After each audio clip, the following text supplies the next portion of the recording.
Padre, del Hijo y del Espíritu Santo. Amén. Amados hermanos, en nuestro Señor Jesucristo, nos encontramos en el tercer domingo después de Pentecostés, y en el Evangelio de hoy, tomado de San Lucas, vemos cómo los escribas y los fariseos, la élite religiosa, intelectual y docta de los judíos, siempre oponiéndose, criticando la acción del Mesías, de nuestro Señor. Y en este caso, creyéndose ellos perfectos, santos, muy religiosos, muy observantes, desprecian a los demás y por eso impugnan la acción de nuestro Señor, que también hablaba, conversaba y estaba y circulaba en medio de los publicanos, de los gentiles, y eso para el orgullo farisaico de los judíos era intolerable. Practicaban una religión externa, ritualista, pragmática, pero vaciada totalmente de contenido, falta de gracia, falta de amor, falta de misericordia.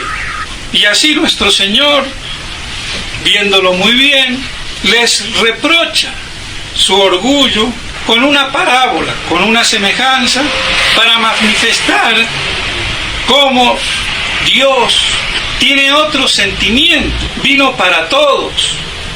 En primer lugar, sí, para los judíos, el pueblo elegido, pero para que su reino se extendiera a todos los hombres, y no para segregar, sino para unir, no para dividir, ensalzándose unos por encima de otros, sino justamente con esa bondad y esa misericordia por la humanidad pecadora, por el pecador, y pecador somos todos pecadores, hijos de Adán. Esa es nuestra herencia, y entonces no hay nada de la cual o por lo cual nos debemos de enorgullecer, segregando, apartando a los demás, cuando nuestro Señor muestra claramente esa misericordia por la humanidad caída. Y así les da el ejemplo de la parábola: que pastor que tiene 100 ovejas, pierde una en el desierto, deja las 99 y va y busca la oveja perdida. Se preocupa por todas y cada una. No dice, tengo 99 y esa que se muera ya, que se pierda, ¿qué me importa? No, todas y cada una de sus ovejas tienen un valor, porque todos los hombres, pecadores como somos, tenemos ese valor delante de Dios que nos ha creado, y por eso Él viene a redimir el mundo y a salvar las almas, sin excluir a nadie. El que queda afuera es porque se excluye a sí mismo, porque no acepta la misericordia de Dios, porque no acepta el amor misericordioso de nuestro Señor, porque rechaza a Cristo, porque rechaza a Dios. Esa es la triste historia del infierno, el rechazo formal y frontal a Dios, fin último de nuestras vidas, de nuestra existencia. Y esa ruptura con el fin último es el pecado mortal. Rompemos con el fin último y le damos la espalda a Dios. Y pues bien, vemos así como nuestro Señor muestra cuál es su misión redentora, preocupándose por la última oveja perdida. Va y la busca, y gozoso la recoge, la pone entre sus hombros, y la trae, la rescata, la recupera.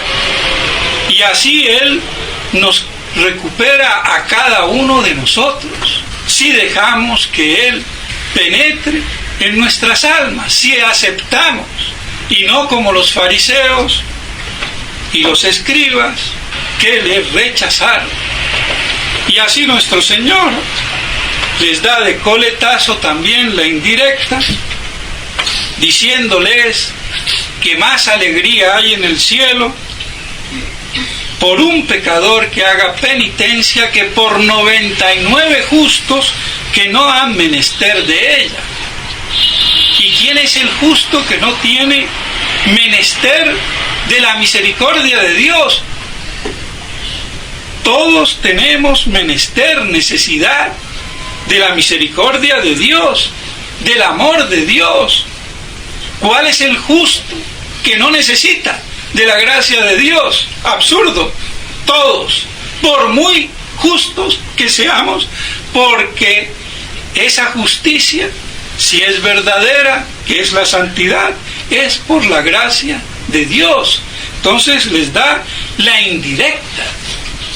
Dicho sea de paso, ustedes que no tienen necesidad, para hacerlos reflexionar de ese farisaico orgullo religioso de superioridad que marchita, anula la caridad, la misericordia. Y esa es la gran lección que nos deja nuestro Señor con esta parábola, y nos refleja el espíritu del orgullo religioso farisaico de los judíos, que puede ser el de nosotros también. Creernos más que el último fiel que vino a última hora. Y yo, porque tengo 20 o 30 años o lo que fuera, soy superior a los otros, publicanos, pecadores. Y eso pasa, mis estimados hermanos. Quizás por eso Dios permite todo lo que está pasando, aún dentro de la tradición, dentro de la misma fraternidad. Orgullo religioso, superioridad, de creerse más. Por eso tenemos que tener mucho cuidado, porque la verdadera justicia, la verdadera santidad es esa, la de la misericordia con el pecador, con el vil pecador que somos todos. Porque aún si no cometemos pecados graves, es por la gracia de Dios. Santa Teresita del Niño Jesús, que parece ser que nunca cometió un pecado mortal por gracia de Dios, y se consideraba peor que una María Magdalena o una María egipciaca. ¿Y cómo puede ser? ¿Es que era mojigata o monjita bobita?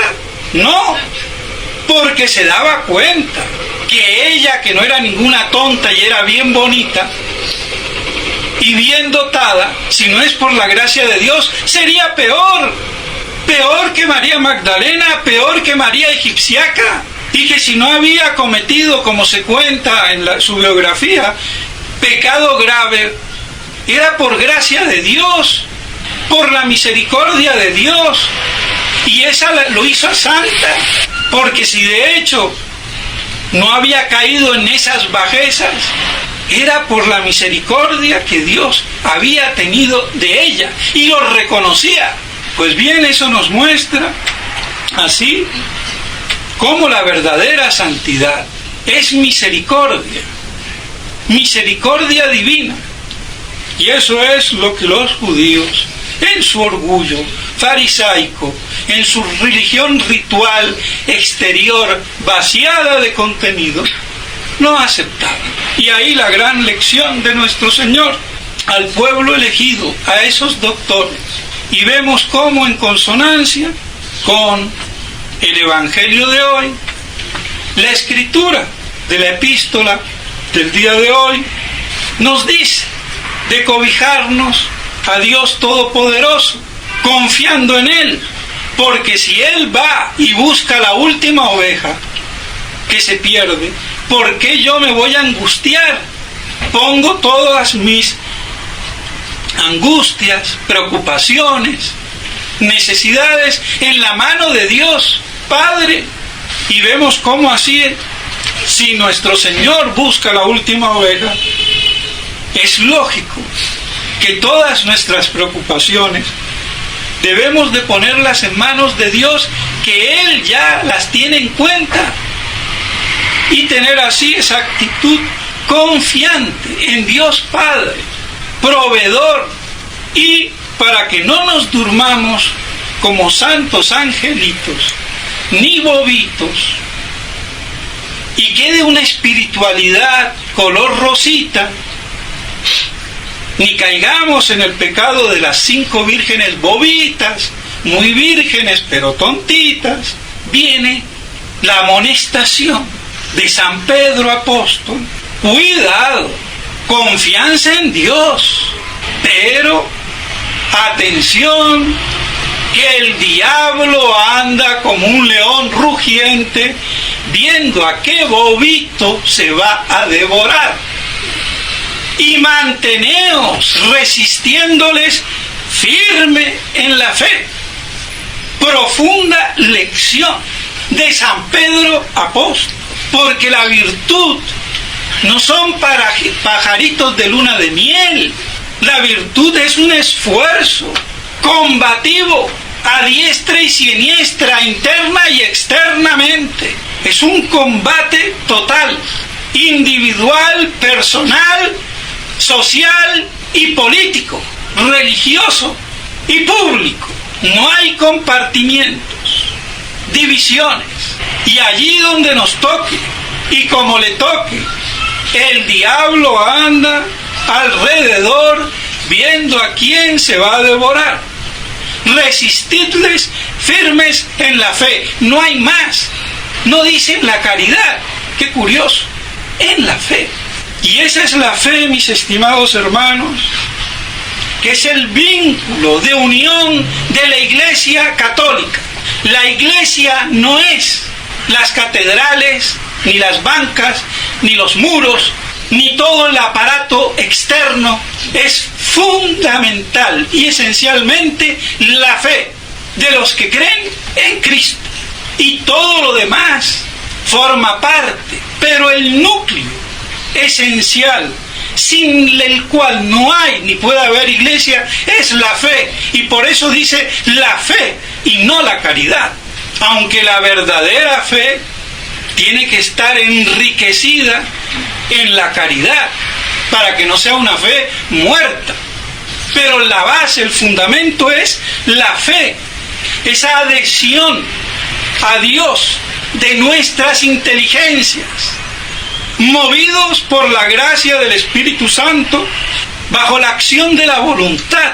Por eso no puede haber fe sin que haya razón o inteligencia y voluntad o libertad, porque los caballos no tienen virtud ni una piedra. Hay que ser seres racionales, libres e inteligentes, para que haya el compás de la virtud, o por desgracia, si no lo hay, del vicio y el pecado. Y ahí la paradoja, bien y mal. Y esa es la fe sin la cual no hay iglesia, no hay religión, no hay nada. Por eso, mis estimados hermanos, en esta crisis apocalíptica, escatológica, es una crisis de la fe, y por eso la iglesia está siendo socavada en la raíz, como lo dijo ya proféticamente San Pío X. Los enemigos no están fuera, sino dentro, socavando el fundamento, destruyendo el fundamento de toda verdad, de todo dogma, sin necesariamente negar ninguno en particular, aunque los niega a todos de plano si vamos al caso. ¿Por qué? Porque se está adulterando la fe. Y ese espíritu de adulteración de la fe tiene un nombre. Es el espíritu, como lo definen las Escrituras, del anticristo, quid solvit Jesum, el que disuelve, diluye, disgrega o desgarra a Jesús y su iglesia. ¿Cómo? Adulterando la fe. Ese es el espíritu de apostasía, pero no lo queremos entender. Y ese espíritu de apostasía, pontificando desde Roma, apóstata, como dijo Nuestra Señora en la Salet, pero no lo queremos ver. ¿Qué queremos? Es lamentable. Todo esto es profético y estaba anunciado. Por eso el padre Castellani dice: los cristianos de los últimos tiempos verán la claudicación de Roma apóstata, y compara el espíritu que diluye, que disuelve, que separa, que desgarra a Jesús y su iglesia con el espíritu de apostasía, y ese es el espíritu del anticristo que hoy reina e impera en Roma. Por eso Monseñor Lefebvre lo dijo, ese espíritu de apostasía, y le llama por eso anticristos. Pero ahora no. Monseñor Felé dice que son buenitos. Se me puso furioso a mí en Ecón antes de que me echaran, porque fui a hablar con él antes de saber que me iban a echar. Inimaginable para mí una cosa de esas. Se paró de la silla y todo colorado: no es un anticristo. Y lo miré, desafiándolo a que me lo repitiera, porque lo hubiera bajado de un mazazo. Y no lo dijo Monseñor Lefebvre hasta que se tuvo que calmar y bajar. No, porque es bueno, no es un lobo, es casi un tradicionalista, tiene buenas intenciones, y yo estoy seguro, como Caperucita Roja, 1 y 1000 veces más, creyendo que el lobo era la abuelita. Es lamentable. Pero ¿cuál es el motivo fundamental? Porque hay una lógica en el error, por una cuestión de fe. Y como ya lo he dicho, hacer de fe lo que no es de fe, y lo dogmatizo, y ante eso no hay nada que hacer. Ante un dogma de fe, ¿qué hago? Me tengo que someter. Pero cuidado, si yo hago dogma de fe lo que no es de fe, como hace Monseñor Felé, es terrible. Por eso a él le importa un comino la división en la fraternidad, y que los otros 3 obispos sean reemplazados por otros 3 modernistas de Roma, porque él está ciertamente con el Papa, que es de fe, que es Papa, aunque se ponga de ruana la Iglesia, y aunque sea un perfecto hereje, es de fe, y no hay nada que hacer. Pero si es así, ¿por qué entraste en la fraternidad? Te hubieras ido a un seminario conciliar. ¿Qué viniste a hacer aquí? Y si entraste bien, ¿qué te hizo cambiar? ¿Cambiaste el objeto, la materia de fe? En tu poca teología mal aprendida, una de dos: hacer de fe. ¿Y qué es lo que él hace de fe? Que la fe del romano pontífice, del Papa, es indefectible. Y esto, mis estimados hermanos, hay que explicar.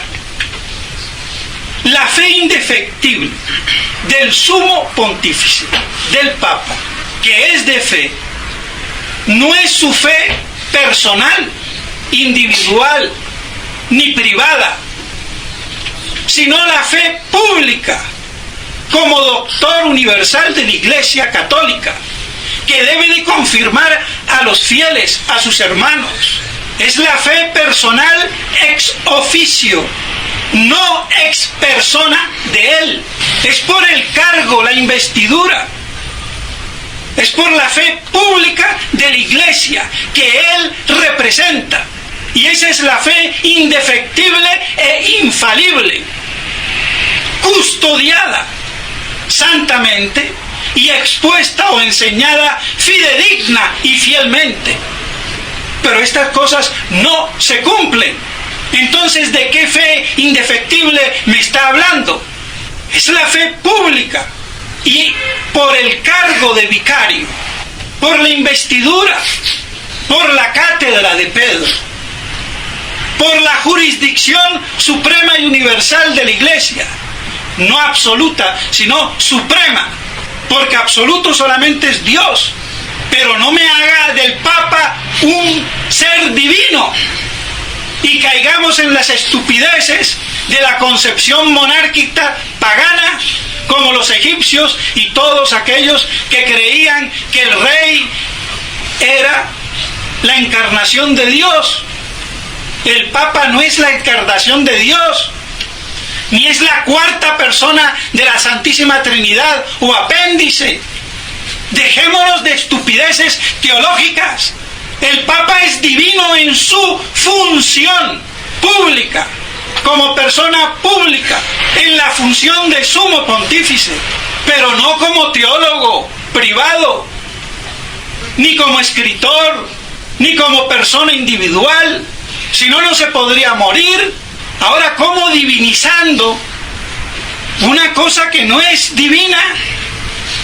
Eso se llama estupidez teológica, carencia de neuronas doctrinalmente hablando, y a mí que me perdonen.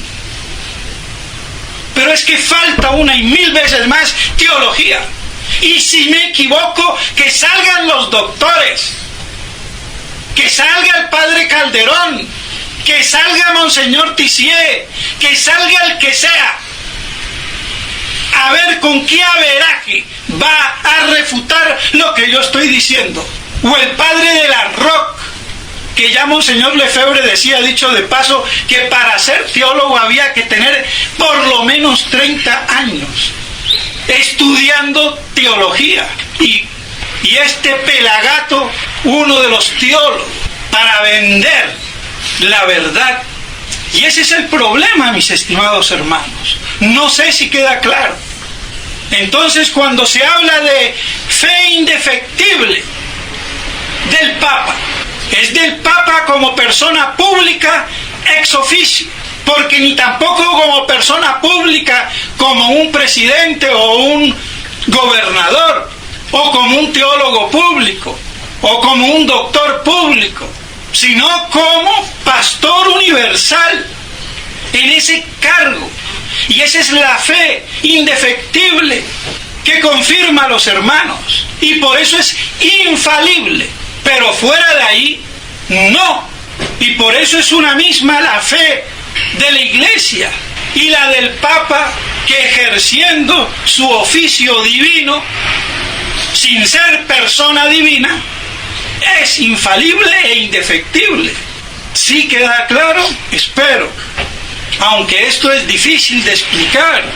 Y por el mismo hecho, Monseñor Felea hace que es de fe y se lo espeta, se lo escupe en la cara a los otros 3 obispos en su respuesta cuando le dice: ¿qué? ¿Acaso no aceptáis que sea legítimamente Papa? Claro que sí. Pues claro que no, porque justamente está en juego la legitimidad. Si fuera así, no hubiera habido 40 antipapas en la Iglesia.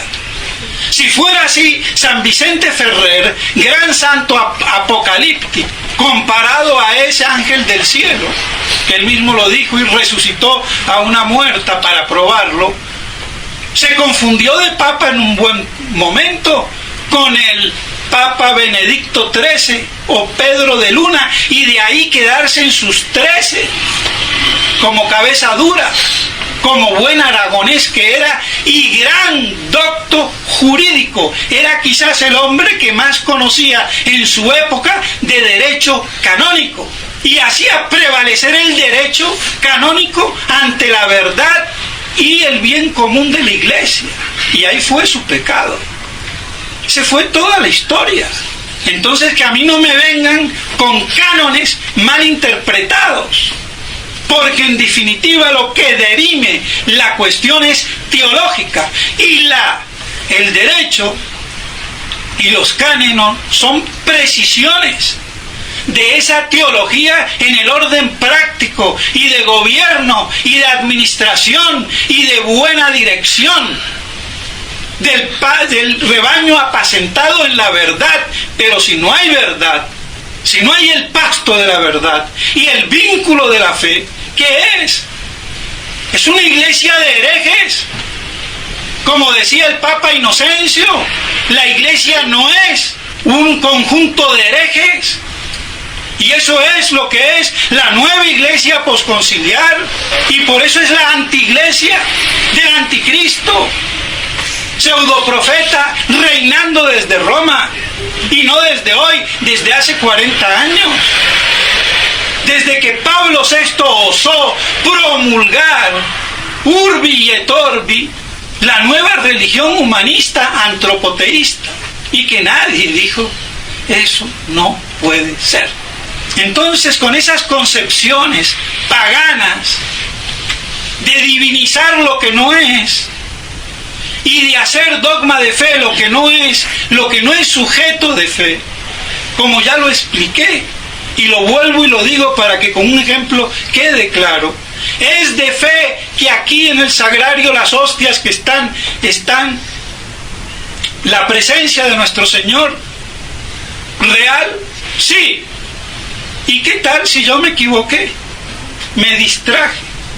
O de mala gana no quise consagrar como hereje marrano, como hacían muchos judíos. Se equivocan los fieles adorando la hostia cuando el Padre dice arriba perico, como pasó en España. ¿Y qué responde Santo Tomás? Se equivocó la fe indefectible de la iglesia y de los fieles que siguen a la iglesia. No, porque no es de fe que esta hostia, que este copón esté consagrado, si no lo ha sido legítimamente. Verdadero sacerdote, verdadera fórmula, verdadera intención y verdadera materia. Entonces, lo que está definido de fe, y es de fe, es que toda hostia, todo copón, válidamente, legítimamente consagrado, tiene la presencia real. Entonces, ¿qué es de fe?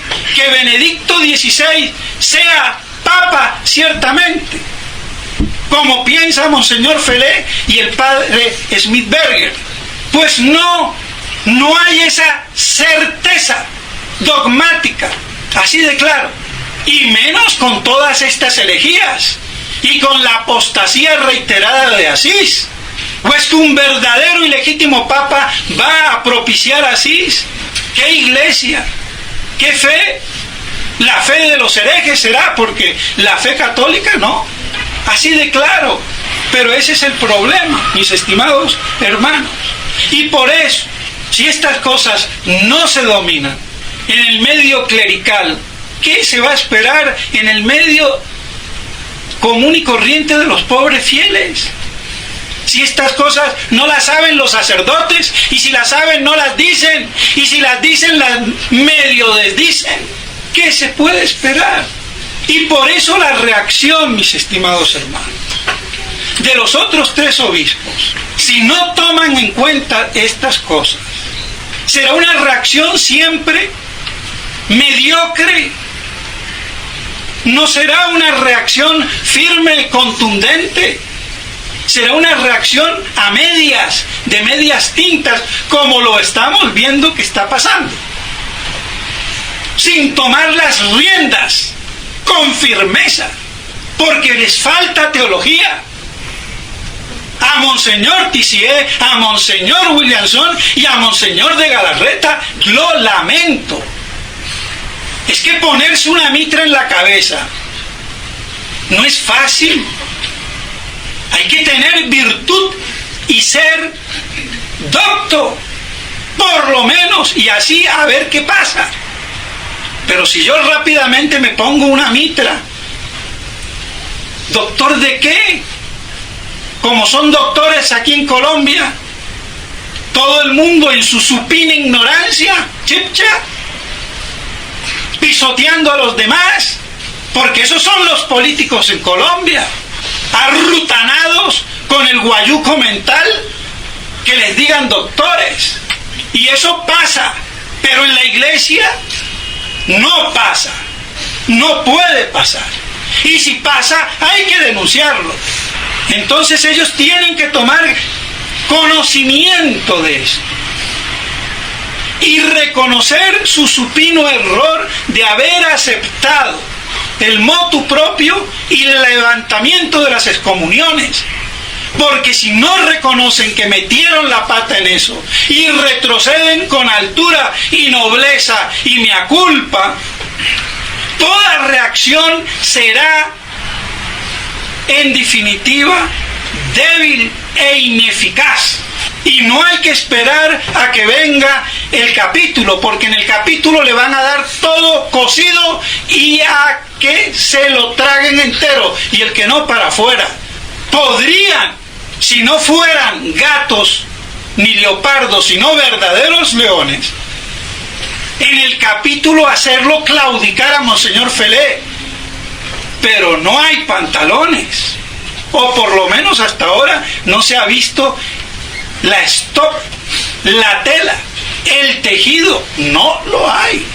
Esperemos que lo tengan guardado en algún cajón y salga el paño fino. Debieran de estarle diciendo a los padres que están esperando que los obispos hagan algo, que con obispos o sin obispos tienen que hacer lo que tienen que hacer. El que se pueda quedar en el priorato se queda, porque no todas las propiedades están en nombre de la fraternidad, sino de asociaciones y fundaciones.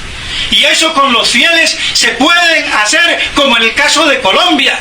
Y en el caso de que no sea así, me voy y no les dejo ni media banca, porque le vamos a dejar al enemigo.